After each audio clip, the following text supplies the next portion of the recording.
views and opinions expressed in this program are those of the participants and do not necessarily reflect the views of BronxNet or the program underwriters.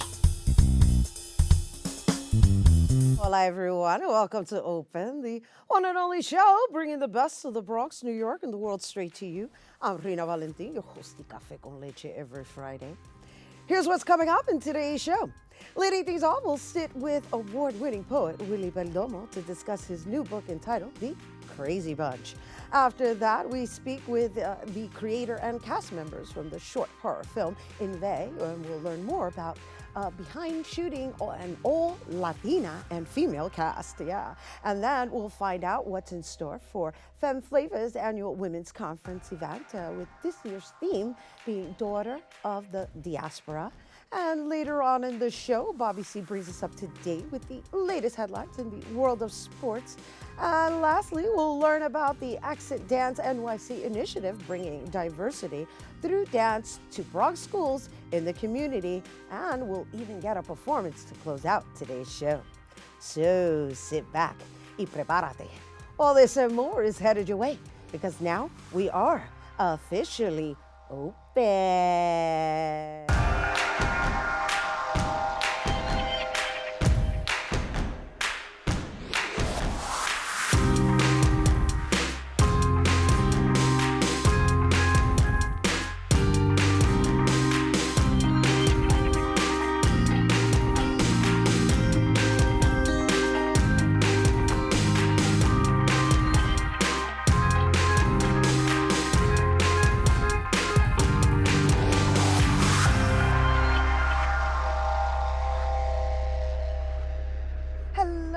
To Open, everyone. I'm Rhina Valentin, your host of Café con Leche for the next hour, always inviting you to get social with us online. That's right. Tweet us and follow us on Instagram at BronxNet TV and like us on Facebook at Open BronxNet Television. And of course, while you're there, don't forget, follow moi on Twitter, Instagram, FB, Insta Stories, LinkedIn, and Snapchat at Rhina Valentin.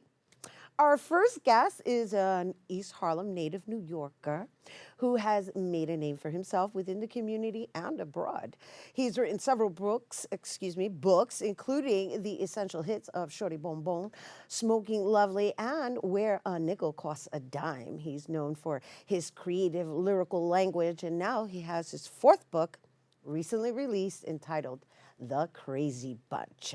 Well, it's a story that tells us it's a story of a crew coming of age in East Harlem at the dawn of the hip hop era. And joining us to tell us more, we welcome poet Willie Perdomo. Hello. Hello, how are you? Welcome. Thank you. Congratulations. Thank you. We acknowledge you, Senor, for immortalizing us. And when I say immortalizing, I mean immortalizing the urban community and our culture from a Latino's perspective. So let's talk a little bit about The Crazy Bunch. Absolutely. The book was conceived as a chronicle of a weekend of five black and Puerto Rican young men who come of age in 1990s East Harlem.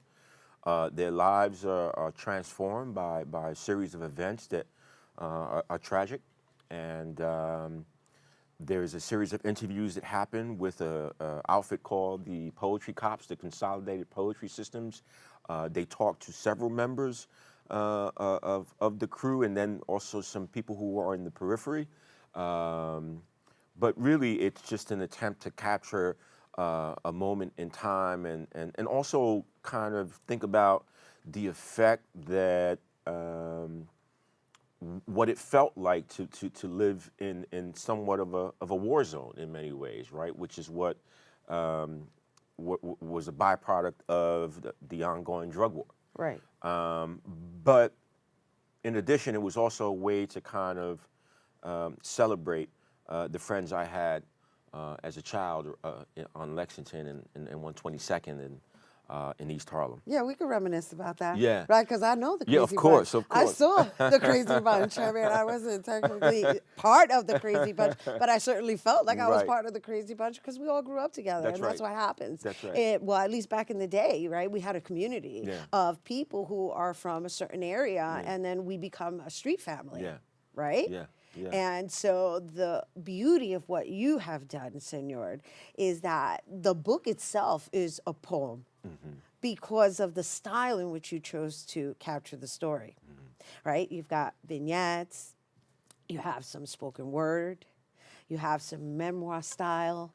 And so I'm just curious, are the members of the Crazy Bunch even familiar yet with what you have done for them? I think some of them are. I think once the word came out, my phone started ringing Yeah. from some brothers who were down with the crew, and they were very excited. We're going to have a salon on Saturday in East Harlem in El Barrio, at La Galeria del Barrio, thanks to the East Harlem Cultural Collective, and I think some of them are planning to attend. So they'll be in the house, you know. And it's important to kind of also say that, you know, this is, it's a fictional book as well, you know. So to go looking for oneself in the book might be a mistake that way. But there are moments. I had a friend of mine in the reading yesterday at the Brooklyn Public Library who was like, "Damn, man, you know, you really brought me back Right. To that time in our lives, Right. you know." And I think that you did an outstanding job. And for just to have someone else in the crew tell you that is gratifying in of itself, because in reality, I wrote the book for them. Right. I mean, you know, you want as many readers as you can get, but the reminder is always that there was always one person on the other side who was asking, "Yo, when are you going to write about the crew?" And because I knew who was asking, I knew exactly how to write it, you know. Yeah, I like that you added the disclaimers. Like, it's fictional, so Yeah. don't go looking to find yourself in Yeah. the book. However, I think we all find a little bit of ourselves if we come from that urban upbringing. That's the hope. Yeah. Yeah. And it's beautiful. It's beautiful. And I'm looking forward to seeing what you've chosen to read for us. But before we do that, he's going to treat us to a little read, which I'm really excited about. What do you hope that this serves for this next generation of hip hop? I think using hip hop as a source for language. I also think that hip hop is a storytelling medium at best. And that it's a way to relay a sort of chronicle and testimony for those of us who could not be here, for those of us who perished. And that there's always going to be someone in your family, in your neighborhood, in your community who is going to ask you to remember. And once that memory kicks in, you almost have a responsibility to honor that question, that request to remember. That's beautiful. That's wonderful words of wisdom, and thank you for sharing it with our viewers and the next generation. As you can see, we have a whole bunch of them here on camera and on the floor. So what are you going to be reading for us? I'm going to read the opening poem. It's called In the Face of What You Remember. And the first stanza actually is the very, very first lines that came to me when I started the book several years ago. All right, so you guys, here's a nice little treat. In the face of, right, of what you remember. In the face of what you remember. In the face of what you remember by Willie Perdomo. You remember, that was the summer of up rock, quarter water, speed knots, pillow bags, 2 for $5, Jesus pieces, and bamboo. The Willie Bobo was turned up to 10, and some would have said that a science was dropped on our summer. The summer that was lit with whispers of wild style, rock steady battles, and white party plates made all kinds of moons on the playground foam. The summer the burner was used to eat and mandate, inspired Sunday sermons, became a literary influence with humming climaxes, a bribable tale, a dove tied to a string, and squashing beef wasn't an option. The summer of fresh shrills and a future somersaulting off a monkey bar, a future placing bets that all us old heads, desperate to find a new cool, could not flip pure. That was the summer that our grills dropped to below freezing. Back then, Palo Viejo was thermal in therapy, bones were smoked in the cut, and you had to expect Jungle Jim giggle to be accompanied by buckshot. That was the summer Charlie Chase hijacked megawatts from Rosa's kitchenette, Found gems in a milk crate, spun his 1 and 2s below rims that still vibrated with undocumented double dunks. The same summer we became pundits and philosophers, poets and pushers, that we all tried to fly, but only one of us succeeded. The summer that Papu turned up to extra status, the only one in the crew who had reduced Fame's window by a fifth when the camera panned his Cazal-laced up rock in the Roxy scene of Beat Street. One could say we gave the block gasp and gossip, body and bag, a folk tale worth its morphology. That was the season we had reason to rock capes and wings, chains and rings. Some of us flew higher than most, and tricks were hardly ever pulled from a hat. All that and a bag of barbecue bontons was enough for at least one of us to say, I'm straight. Wow. That's all I gotta say. Willie Perdomo, everyone. And for more on his book, once again, the Crazy Bunch Salon and Book Party is taking place on Saturday, April 13th from 7 p.m. to 12 a.m. at La Galeria del Barrio, which is located at 1625 East 104th Street. For tickets, you can visit Eventbrite, the Crazy Bunch Salon and Book Party. And for more information on the Crazy Bunch book tour and to get books, you can visit willieperdomo.com. We have to take a quick break, but when we return, we'll hear about a short horror film. Don't go anywhere.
We are neighbors and best friends. I love my sister.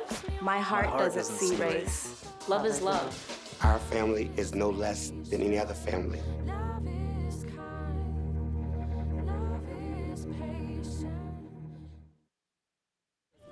Leaving hot coals improperly extinguished can cause a wildfire. Hey guys, it's Smokey! It looks as if Smokey is going to use the drown, stir, drown, and feel technique. After the first drown, a good start.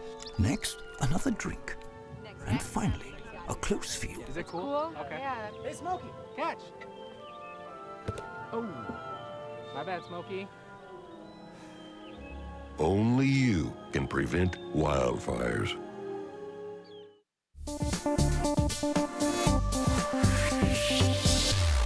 Hey, welcome back to Open, everyone. So lately, horror films are becoming more and more popular with people of color plots, with hits on the big screen such as Get Out and Us.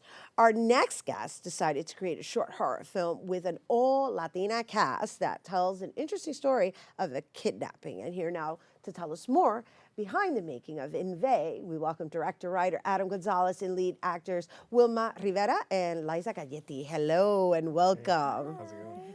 Welcome. Thank you. Welcome. And congratulations to you Thank you. on finding a niche, right? I mean, I know Edwin Pagan, who's been into the Latin horror films, but it's lovely to see that now it's expanding. So let's talk a little bit about your choice in creating this film. Yeah, it was a new genre for me, so it was a little bit exciting and terrifying. But I wanted to do something a little bit different, make it more of a dramatic horror, and having just an amazing cast and crew to kind of help put it all together. it turned out to be amazing. Like, I couldn't ask for anything better. So, but why did you choose horror? And also, how was that for you writing for women? So, funny story was originally the role that Liza plays was written for a male actor, but we couldn't find the right person for the role. And my co-producer, Damien Bastar, he came up with this brilliant idea. He was like, well, just make it a female. And like this light bulb just exploded in my head. And I was like, oh my God, this is gonna just take everything like 10 times higher. So we did some rewrites, we did some new casting, and then once Wilma and Liza went in, they stole the show. And it just put all the pieces together. Yeah, it sounds common, right? Latina steal the show. Claro. Right. So, do you want to set up the plot of the films before I speak to Wilma and Liza? Yeah, so basically Wilma's character, she loses her memory during a kidnapping, and as Liza is torturing her mentally and physically, Wilma is regaining her memories, and then towards the end she figures out who she is and why she was kidnapped. Oh, wow. So she's the torturer. That's interesting. That's very interesting. Yeah, that's definitely interesting. So Wilma. Hi. Hi. So where did you reach to even get to that place? I think that where do you reach? You kind of go to where's the most human. What's the most fearful thing you could possibly think of in that moment? And so I'm very much, I told Liza to just like, I said, girl, just give it to me. Like, let's really go for it. And so it was that moment to moment fear. And it's so difficult, I think, to create that in the moment and to be so in it. And then you hear cut and you're like, okay, that was good. Next time, can you just stab me a little harder or like just pull me a little bit more? This doesn't even sound right. Yeah, I know. Which I thought was really funny. But, you think about the worst thing that could possibly happen. When did I ever feel the most fear in my life? And I want to speak to Liza a little bit about where she pulled from in order to be so fearful. Of course. Well, to be so aggressive, more like, well, I had to, like she said, I had to be very truthful. I'm looking for my daughter, and this is the person that possibly kidnapped her. Oh, I see. So all right, I need to was force that it little out. part that was left Hashtag out. spoiler alert. Oh, sorry. Said the director. Spoiler alert. So it's like you have to go to a really dark space, and one of the great things is that, like Wilma said, we went there. Like in between takes, we were in dark spaces, and I literally, if you watch the movie, you see scratches on her body because I was really attacking her and really harming her. It was interesting. Which I didn't encourage. I mean, as actors, you were in agreement. Yes, as to yes, how far yes, you can obviously, go. obviously. Right. No, I like the dynamics of the aggressor being a woman, and so it's not necessarily that you're a psychopath or anything like that. It's just that's what happens to moms when they're looking for their children. Period. Yeah. Right. Yeah. And so, what can we talk about? Because everybody seems to be like, well, a little resistant on sharing any more information without spoiling it. There's so many things that go on, so it's kind of hard to touch on it because that's just one little part, but there's so many layers to the film. Yeah, there's a lot of plot twists, like especially within the last like 5-6 minutes, like even to the very last 5 seconds, like something happens where you're like, there it goes. Yeah. So how long is the film? It's about 20 minutes. It's about 20 minutes. Yeah. Also, it's a pretty long short film. Yeah. And are you in festivals right now? So we just finished our film festival run. We actually screen like both locally and all over the world. And we just released it on our website, gildedharbor.com. So now people can watch it whenever they want. And so how often do you come across Latinos in horror films?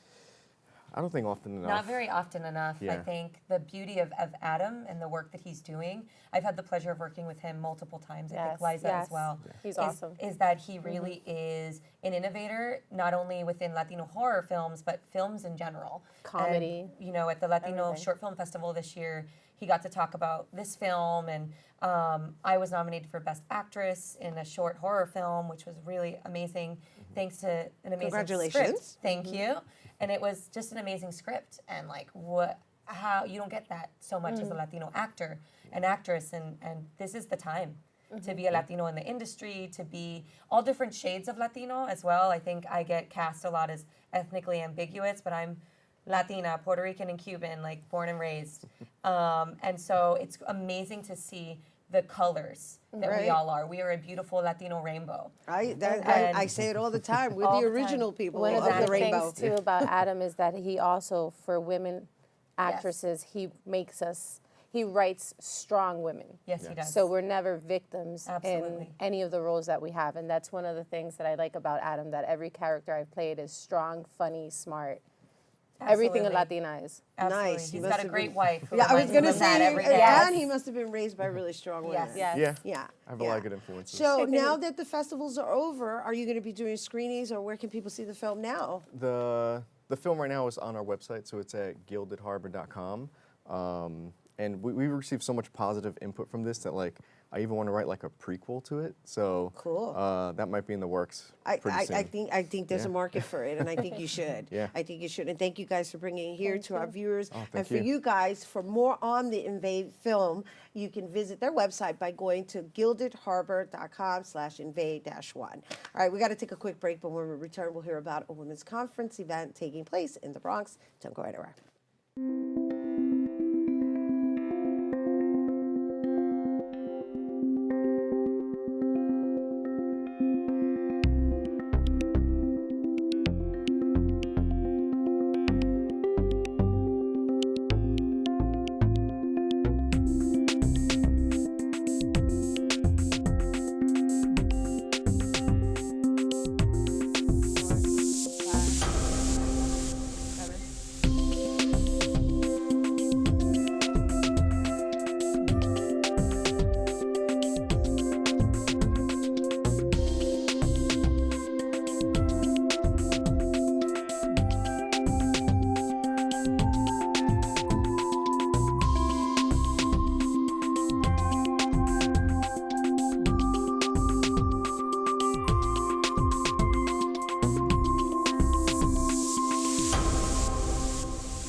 Hello and welcome back to Open, everyone. You know, always inviting you to get social with us. That's right. Tweet us at BronxNet TV. And while you're there, tweet me too at Rhina Valentin.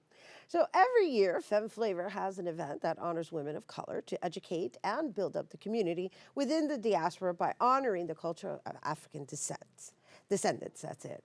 And joining us to tell us more about this year's theme, Daughter of the Diaspora, we welcome Fem Flava organizer Teresa Rivera. Is it Teresa or Teresa? No, it's Teresa. Yeah, she's like, that's right, Daughters of the Diaspora.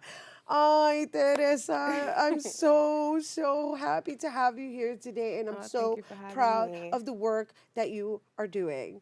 Thank All right, you. and I just want to share with our viewers, I've known Teresa since she was this small. I don't even remember how old you were. I don't even want to ask how old you are now, but I just love the fact that you are advocating within our community and passing it forward. So let's talk a little bit about your movement, sweetheart. Okay, so Fem Flava takes place at The Point, and The Point is located in the South Bronx.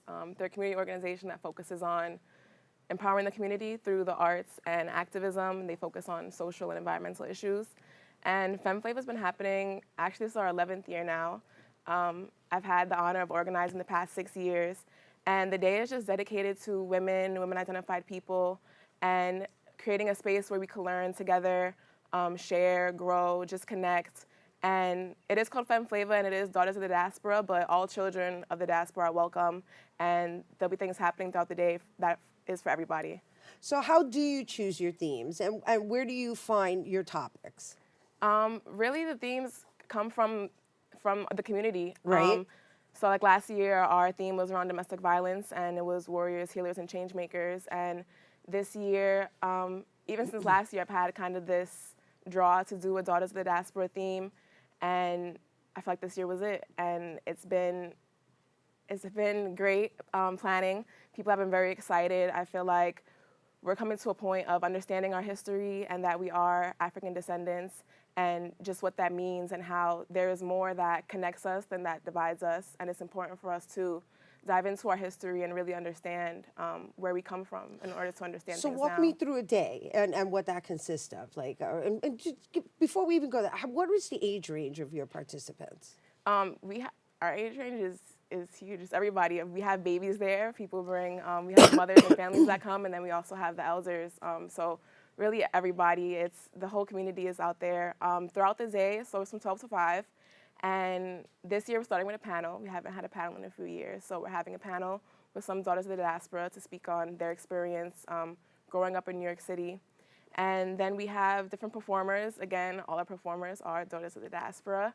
And we have free lunch, and then we have workshops throughout the day. So when you say growing up in the city and Daughters of Diaspora, what does that mean? Well, it's really open for the panelists to tell us what that means for them. So some of our panelists are African American, some of them are Afro-Dominican, some of them are Afro-Puerto Rican. So what that means to identify as such, what does it mean to claim your blackness? And how does that change how you navigate through the world when you have these intersecting identities? And so what are some of the success stories you've been able to see come out of these conferences? Just throughout the day alone, we have so many people that are veterans that come back year after year, people that are hitting me up in January, like what's happening with Fem Flava this year. And just the ambiance that is created there, the way people are connecting, the generations. The intergenerational. That happening. And just the feel overall, like when you enter the space, it's just a beautiful feeling, and it really does feel like community, and it's just smiles everywhere, and people just are inspired, and just even the workshopping. People come out of workshops like they've learned so much, or they feel like they healed a little bit today, and so there's a lot of great things happening. All right, so before we go, once again, in the morning you have panels, right? And then you have performances, and then you have workshops? Yes. Okay, and what are the workshops? So we have a range of workshops. We have Bombasso Dance Company coming to do a workshop on headscarves and how your headscarf is a crown. We have a group from Dominicans Love Haitians, so breaking down that stigma between Dominicans and Haitians. And we have a few more on like reproductive justice, environmental justice, but all through a diasporic lens and from the lens of Black and brown people. Beautiful. And lastly, before we go, who are the performers? Oh, that's a surprise. Aww. But they will be posted soon on our Instagram and on our Eventbrite page. Awesome. Wonderful work you're doing, Teresa. Congratulations. Thank you. So proud of you.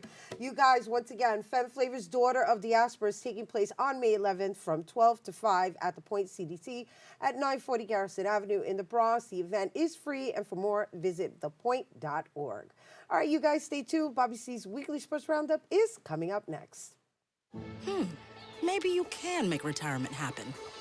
After all, you made this vacation happen. Double points with every purchase? Cleverly merging promotions. Love it. Cross-referencing travel sites. And booking all your flights with those... Vouchers.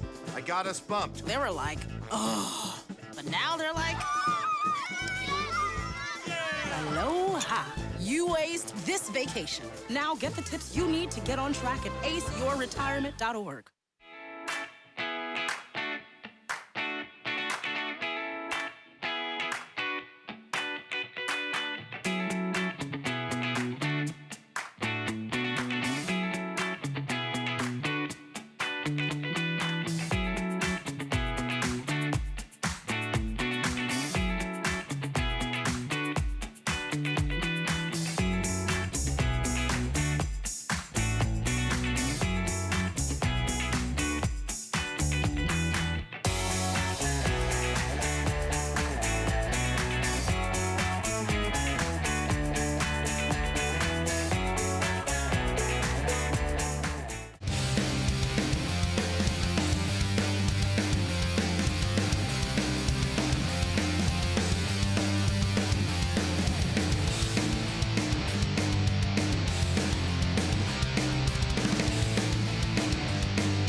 Houston, we have a problem. We begin our look at sports with the Yankees. The Bronx Bombers brought their bats with them to Houston, but not their pitchers. Brett Gardner led off Wednesday night's game with a long home run to right field. For the next 3 hours, that stood up as the highlight as their pitching plunged them into a 5-run hole by mid-game. They did manage an impressive rally late, but a 4-run eighth wasn't enough as they lost 8-6, completing a 3-game sweep by the Astros at Minute Maid Park. The Yankees, who swept last-place Baltimore to start the trip, blew late leads Monday and Tuesday. Yanks are now 5-7. They had the travel day and the off day on Thursday and are back in the Bronx to welcome the Chicago White Sox tonight for a weekend series. The Boston Red Sox come to town Tuesday night. The Mets, meanwhile, split a 2-game set with Minnesota, wrapping their homestand Wednesday night in a 9-6 victory. The club opened a 4-game weekend set with the Braves in Atlanta last night. And this morning, what an April day to be a Mets fan. The 8-4 Amazons defeated the rival 7-5 Braves 6-3 in the team's first meeting of the season. Steven Matz outpitched Kevin Guzman, and both Ahmed Rosario and Pete Alonso led the way with home runs. Mets are in first place. Promised you a little look into the Mets home opener.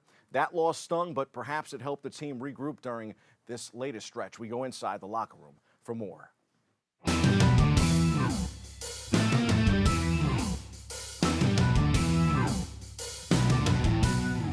He's a very, very polished hitter. I think beyond his years, I mean,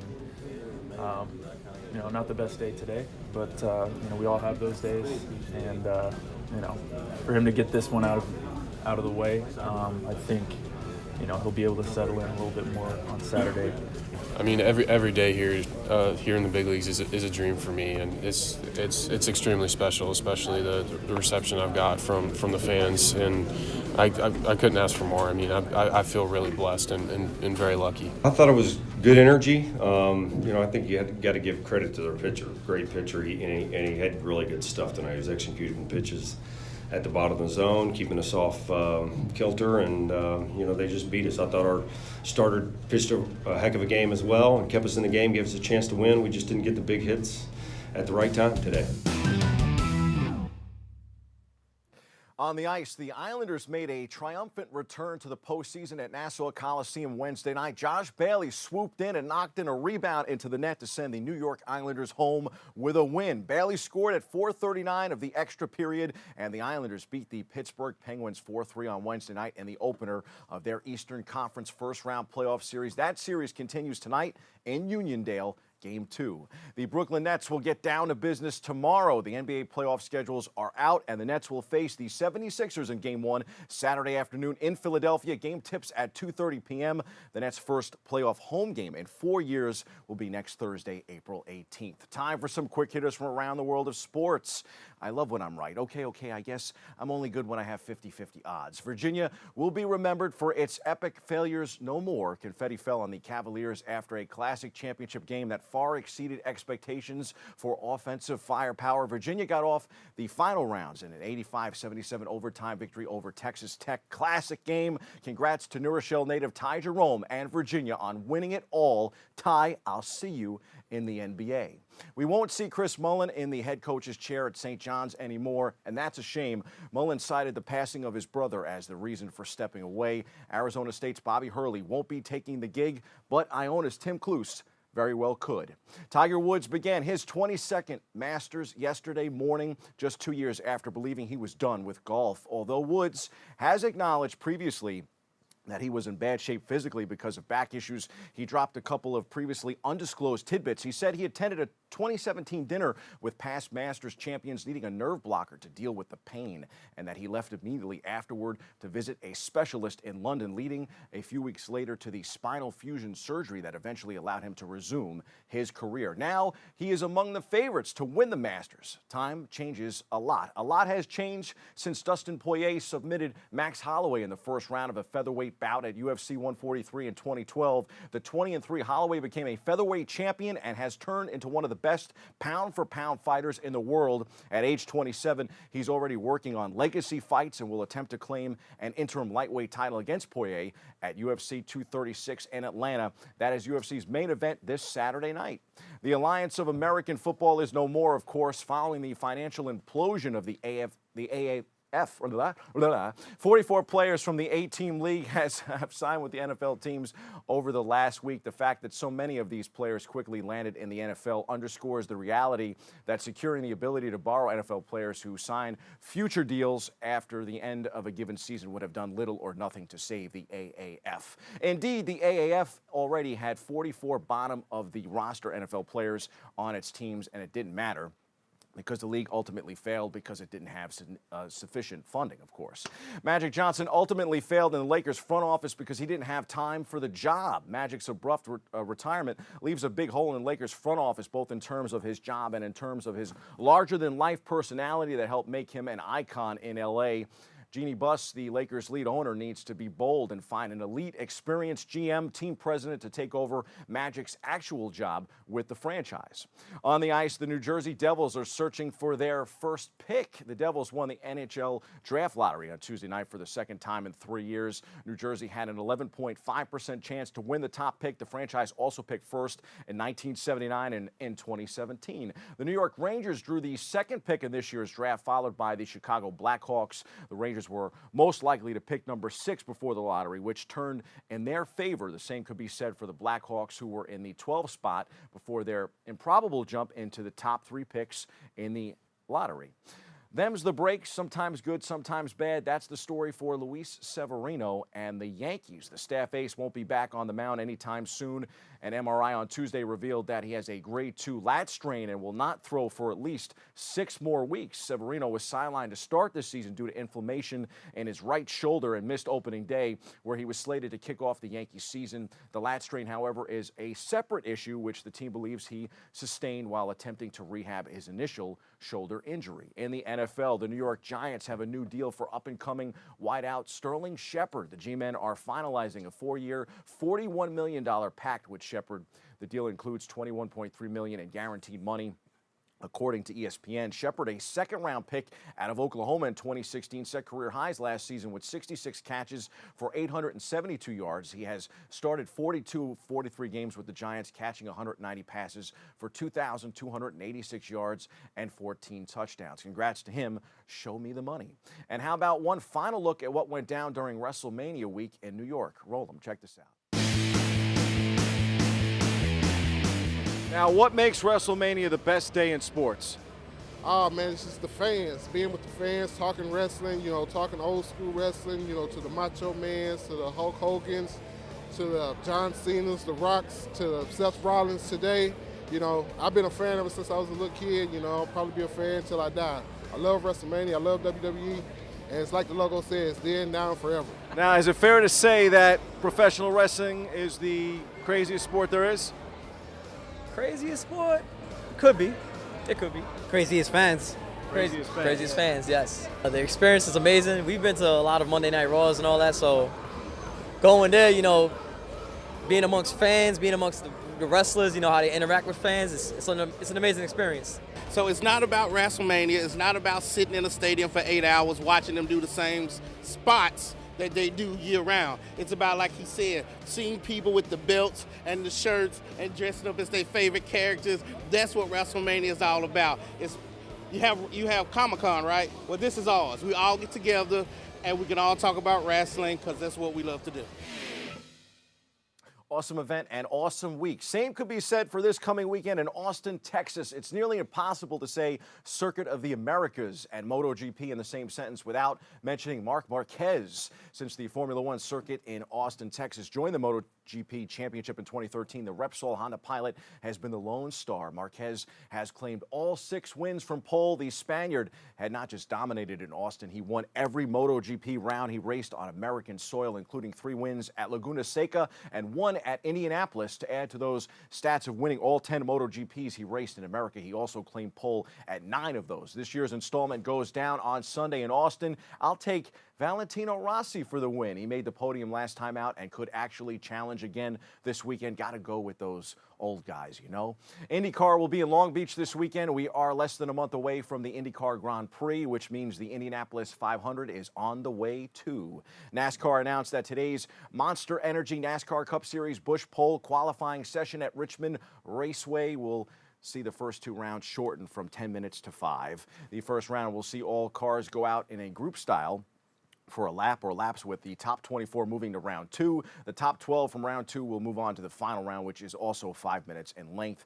This is not a permanent change to qualifying, as discussions are continuing to take place regarding the qualifying format for NASCAR's Top Series. The format for NASCAR's Xfinity Series qualifying at Richmond is unchanged. The enhanced weekend schedule will see inspection take place Saturday afternoon, and that will officially set the lineup for Saturday night's Toyota Owners 400. Locally, how about a shout to Fordham baseball? The Rams are 21-13. They are in Richmond this weekend for a series against VCU. Go to fordhamsports.com and WFUVsports.org for more coverage. Those are the headlines. We hit the C-list for the biggest play on the hardwood that Magic Johnson botched in his career.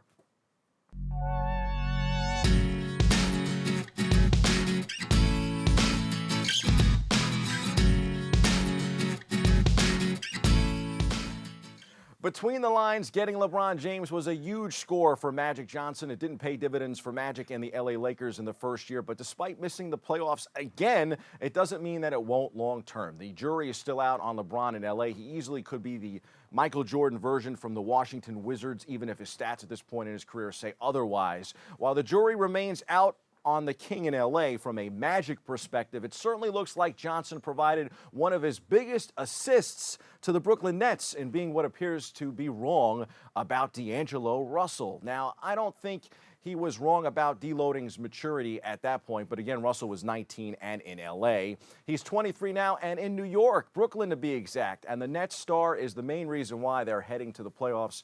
He had his best season as a pro, averaging 21.1 points and 7 assists while playing 81 of 82 games and making his first All-Star team. He displayed improved leadership and maturation. He also reacted positively when Kenny Atkinson, the coach responsible for changing his career trajectory, showed him some tough love. The Nets started 8-18, but were able to withstand long-term injuries to Karis LeVert and Spencer Dinwiddie because of Russell's increased production at point guard. The 6th-seeded Nets will take on the 3rd-seeded Philadelphia 76ers in the first round of the playoffs. As we noted earlier, Brooklyn will be the underdog, but Russell isn't satisfied with just making it this far.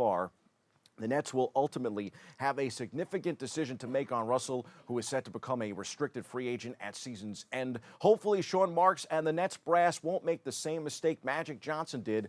D'Angelo Russell can ball, folks. Nets fans, be happy he's your point guard now. And perhaps take note, Kevin Durant. I'm just saying. That's your sports. I'm Bobby C.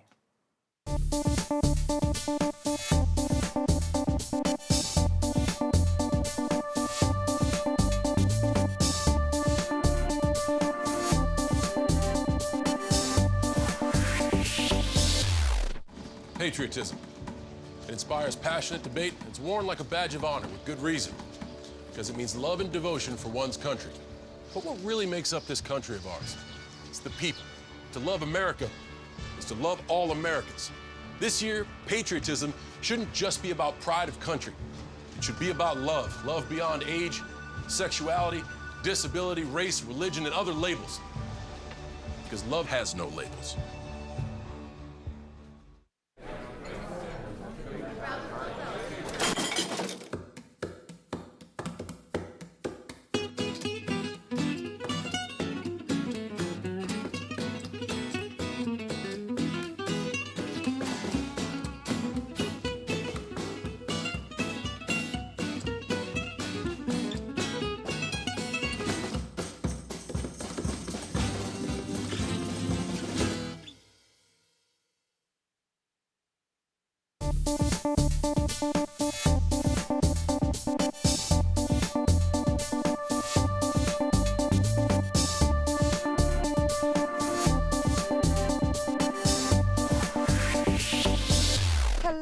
Welcome back to Open, everyone. Accent Dance NYC.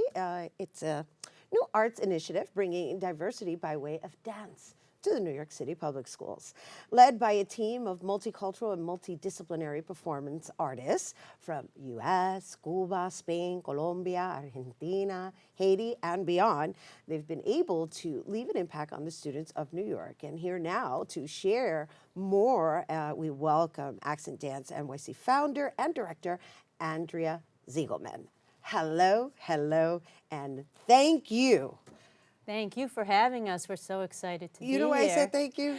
No. I love dance, and I mean, I absolutely love dance. I think I close out every show dancing. Well, I dance every chance I get because dance is this hidden language of communication and where you really can't hide how you really feel. That's true. We feel that that is the best way for children to express themselves, and it's universal. And so a lot of children can express themselves in other ways, verbal ways, and this is a way for every child to feel that they can express themselves. And so Accent NYC, it had its inaugural year last year, right? Yes, we're new. We're a new in initiative. New York, right? Right, and we're focused a lot in the Bronx Right. to bring dance education performances and dance education to children in the Bronx. We feel this is an area that is particularly an area where we feel we can do a lot of good in the schools, and also we can collaborate with a lot of the wonderful arts organizations that you have here, and we started to do that. We're working with Casita Maria, and we're also working with the Poe Visitor Center. In fact, we're performing there this afternoon. So we've made a lot of new friends and feel very supported, and we're hoping to help the community here. So what inspired you to put this together? Well, I had a lot of exposure to dance when I was growing up in Michigan.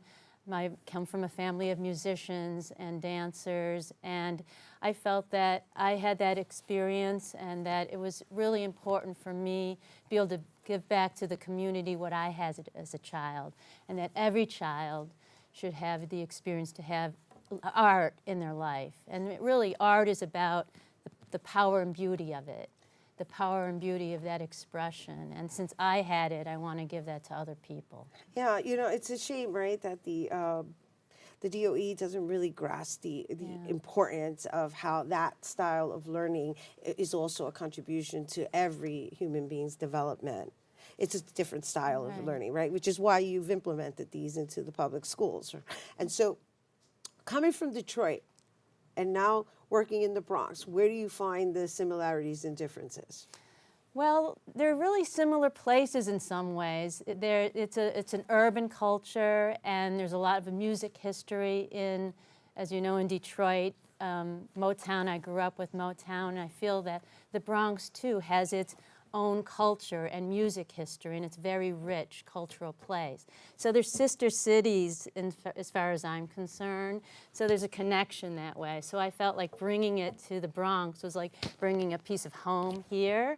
That's so awesome. I feel that connection. That's awesome, right? Because Yeah. it's its own language, right? And so now we're talking about the language of body movement, and we're going to get a demonstration later. However, I want to know like how you create the dialogue and what's your process in dealing with like maybe somebody who's coming from a no dance experience. Well, that's a good question. What we try to do is try and have the children feel that they have a way to creatively move. And so it starts with the idea that movement really is a language. And so if you put a movement sentence together, which can simply be two verbs, we tell the children, think of two words that just are movements, like slide and jump. And then they'll create a sort of a movement sentence, a juicy movement sentence doing that. And then they also get to see professional dancers do that alongside of it. So they mirror what those dancers are doing. And then they realize that they can communicate that way. And that makes them feel hopeful about their ability to communicate in other ways as well. So it starts with a very simple idea. That's lovely. That's lovely. And so before we give everyone a taste, I understand you have artists that come from all parts of the world. So how does that work? Is there a rotation factor, and do you assign them to specific schools? And lastly, right, just so that we can kind of answer all of these questions together, how do you choose the schools, or do schools have to make arrangements with you? How does that work? Well, we'll go anywhere. Right, of course. So we reach out to schools, and the schools that want us to come in, we volunteer to do a performance. So our first step is to perform professionally for them, and the performances are a lecture demonstration format. So we'll perform segments of ballet and hip hop and salsa, so the children see every type of dance style. And sometimes we'll put those styles together, like the piece you're going to see today, which is both ballet and hip hop, so the kids can see that.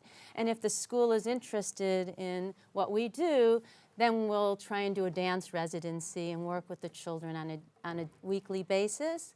And we're actually doing that right now at Casita Maria, although it's not in school, it's an after-school program. Right.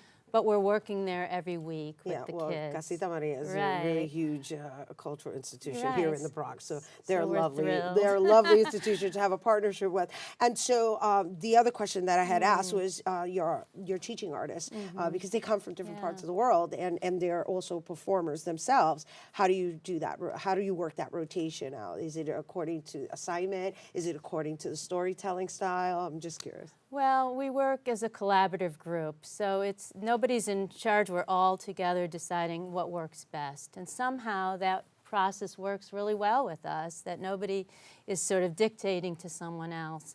And we try and match the dancers with the school. So if there are a lot of students from the Hispanic community, then we'll try and have Spanish-speaking dancer as well, and also a cultural relation. Beautiful. And so we're going to get a taste of a presentation. You want to set it up really quickly before we go to break? Sure, that would be wonderful. And so what are we going to be witnessing today? So today is going to be a piece that we do in the schools for the lecture demonstration. It's to music finesse. And it shows hip-hop dance next to ballet. So we have our ballet dancer, Elisa Torrefranque from Colombia, and our hip-hop dancer, Steven Vilsain from Haiti. And they do a piece showing the two styles together. And really, I think, epitomizes how dance is about cultures coming together. Beautiful. And that people should come together. So dance is transformative and unifying. And we think that this piece represents that. Lovely. Awesome. So nice meeting you. Here's Thank to you. unifying. Thank you, Andrea. Okay. And you guys, once again, we have to take a quick break, but when we return, members from Accent Dance NYC, they're going to perform for us and show us how to move unified. Don't go anywhere.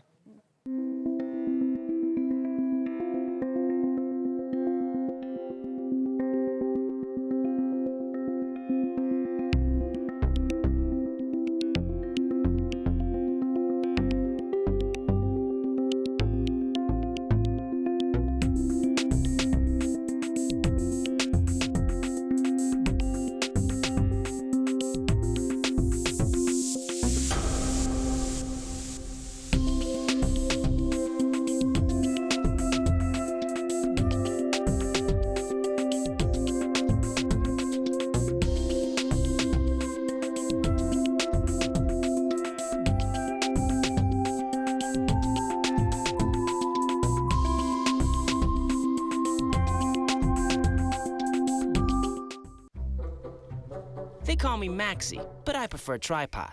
I was your above-average four-legged homie, and then wham, bam, minivan. Some people pity me. Now that's lame. I still run, fetch, and swim. And the ladies love me. I'm the ultimate wingman. Just don't ask me to high five.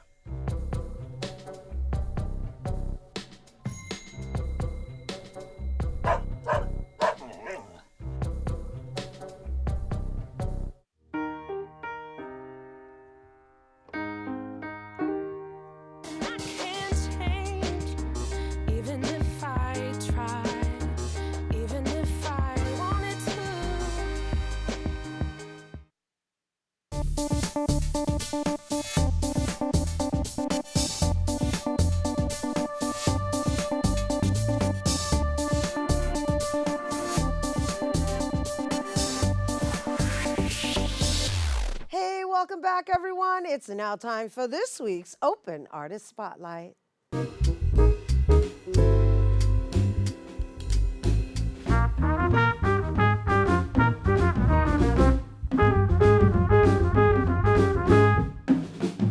Please welcome Accent Dance NYC teaching artists Elisa Torrefranque and Steven Vilsain.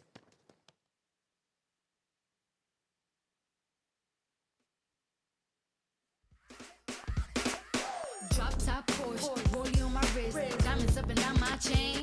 Cardi B straight stunning, can't tell me nothing. Bossed up and I changed the game. It's my big bronze boogie, got all them girls shook. My big fat got all them boys cooked. We're from dollar bills, now we poppin' rubber bands. Bruno sang to me while I do my money dance like, hey. Flexing on the gram like, hey. Hit that Lil Jon, okay. Oh yeah, we drippin' and finesse and getting paid. Ooh, don't we look good together? There's a reason why they watch all night long. Yeah, I know we'll turn heads forever. So tonight I'm gonna show you off.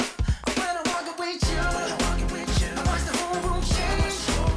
Baby, that's what you do. No, my baby don't play. Blame it on my confidence, or blame it on your measurements.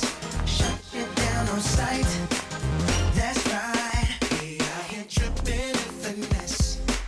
It don't make no sense. Out here dripping in finesse. You know it, you know. We out here dripping in finesse.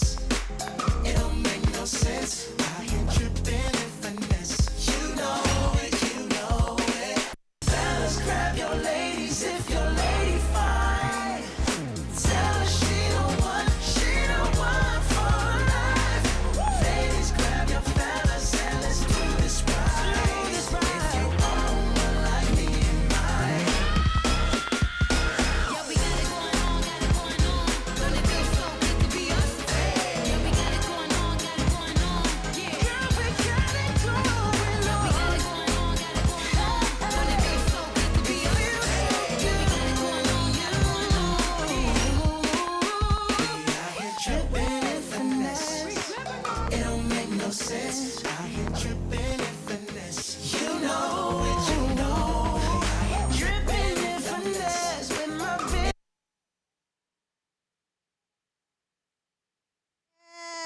And what is your name again? Steven. Steven Vicente, yes, Accent Dance NYC, fusing the ballet with the hip hop. Oh my gosh, I totally get it now.